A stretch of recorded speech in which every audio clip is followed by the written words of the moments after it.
Sherman, while we're talking about this, so maybe we can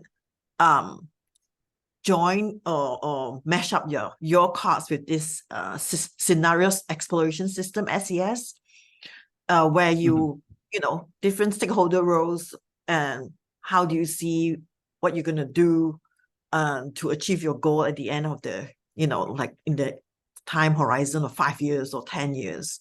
So in that game, within that scenario, you have to play out what kind of actions like different people would take. A banker would take make a decision, or the government would make a decision, and then you have to then adapt and react towards that. So the different stakeholder roles or interests would then play out very differently in that particular scenario. So you can actually join your cards after having a scenario. Then you work on the exploration system, perhaps. Yeah.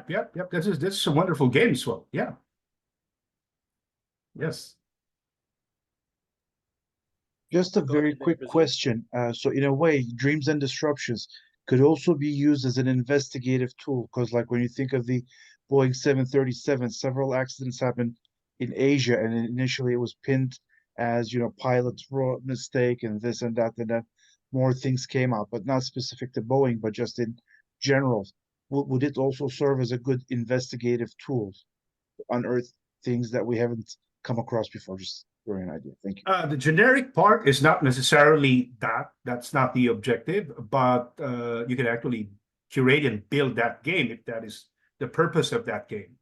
So it's some sort of just changing the elements and variables that are involved there. So if we want to use the dreams and disruption game that are pretty quite, let's just say, more useful and impactful as far as you said investigation is concerned, for the intelligence community, let's just say, I did a workshop for some intelligence community as well. They love that game, particularly in the military part. So they are invested on that. And yeah, you can actually like change the elements of the game as far as the random part, forces of change is concerned, right? Like you get to draw these cards, right?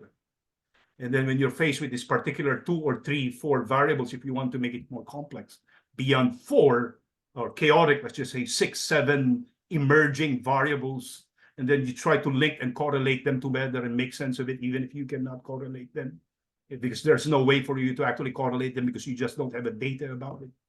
Then let's see what you can come up with those uncorrelatable forces of change, right? Yeah.